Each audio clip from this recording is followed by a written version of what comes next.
सरकार मुजोर आणि बेमुरतबरखोर विरोधी पक्षनेता नेमला तर पाप बाहेर येण्याची भीती. विरोधी आमदारांना रुपयाही न देता अर्धा महाराष्ट्र विकलांग केला. भास्कर जाधवांनी महायुतीचे वाभाडे काढले. महायुती सरकारच्या एककल्ली मनमानी आणि भ्रष्ट कारभारावरून महाविकास आघाडीने हिवाळी अधिवेशनाच्या पूर्वसंध्येला अक्षरशः वाभाडे काढलेत. काँग्रेस नेते विजय वडेट्टीवार आणि ठाकरे गटाचे भास्कर जाधव यांनी लोकशाहीचा पाया हादरवणाऱ्या निर्णयांपासून ते लाखो कोटींच्या भ्रष्टाचारापर्यंत शेतकरी कामगारांच्या मूलभूत योजनांना बंद पाडण्यापर्यंत सरकारने सर्वच सीमारेषा ओलांडल्या असल्याचा आरोप केला आहे. सरकार कायद्याचा धाक नष्ट करत आहे. मुख्यमंत्री गृहमंत्र्यांकडून लगेच क्लीन चिट दिली जाते असा हल्लाबोल त्यांनी केला आहे.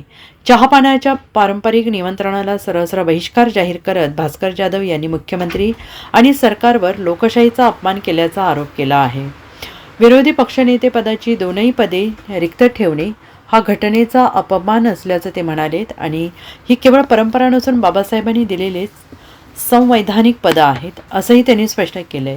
विरोधी पक्षनेत्या नेमण्यासाठी 10% सदस्य संख्येची अट असल्याचा सरकारचा दावा संपूर्ण खोटा असल्याचं सांगत त्यांनी प्रधान सचिवांच्या लेखी उत्तराकडे बोट दाखवले. भास्कर जाधव यांनी सांगितले की 2 उपमुख्यमंत्री ही घटनेत कुठेही नसलेली तरतूद असून राजकीय तडजोडीसाठी सरकारने हे पद निर्माण केलं आहे.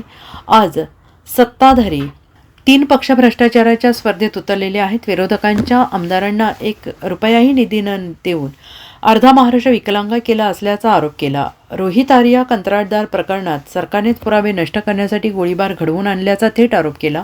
विधिमंडळातील परंपरांवर सवाल उपस्थित करणाऱ्या सभापती राम शिंदेंवर भास्कर जाधव यांनी हल्लाबोल केला आहे. लोकशाही नको आणि मनुस्मृती हवी हीच त्यांची मानसिकता आहे. सभापती पद 2-2.5 वर्ष रिक्त ठेवून आता परंपरांचा दाखला देणारे शिंदे स्वतःच प्रश्नांकित ठरत असल्याचं त्यांनी म्हटलं आहे. यांच्याकडं विरोधी पक्षाबद्दल त्याचा मान सन्मान राखण्याची सभ्यताच नाही, कारण यांचा लोकशाहीवर विश्वासच नाही.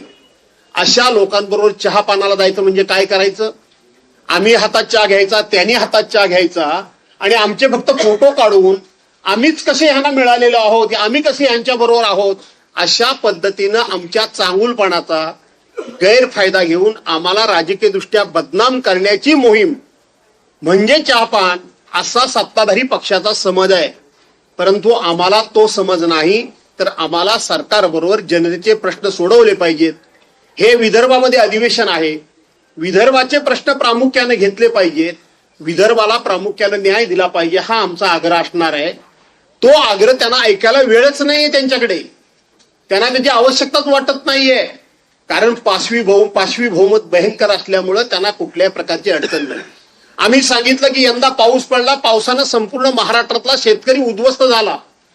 मग तो कापूसवाला शेतकरी असेल, संत्रा शेतकरी असेल, तो आणखीन ज्वारी बाजरीचा शेतकरी असेल, केळ्याचा शेतकरी असेल, हापूस आंब्याचा असेल, मच्छीमार बांधव असतील, पर्यटन असेल, हे सगळं कोसळून पडलंय. आणि तुम्ही मंत्रिमंडळामध्ये 3,300 कोटीचं काहीतरी पॅकेज जाहीर केलं. आमचा आग्रह हा होता की या पॅकेज बद्दल फ्लोअरवर चर्चा झाली पाहिजे, कारण फ्लोअरवर चर्चा होणं आणि त्या ठिकाणी आश्वासन देणं हे सरकारला बंधनकारक असतं. बाहेर कुठलीही घोषणा केलेली सरकारला बंधनकारक नसते आणि म्हणून सरकारला ह्या चर्चाच नको आहे. सरकारला ह्या चर्चाच नको आहेत. लोकांना फक्त आणि फक्त फसवायचं. Bureau report SBN Marathi, Mumbai.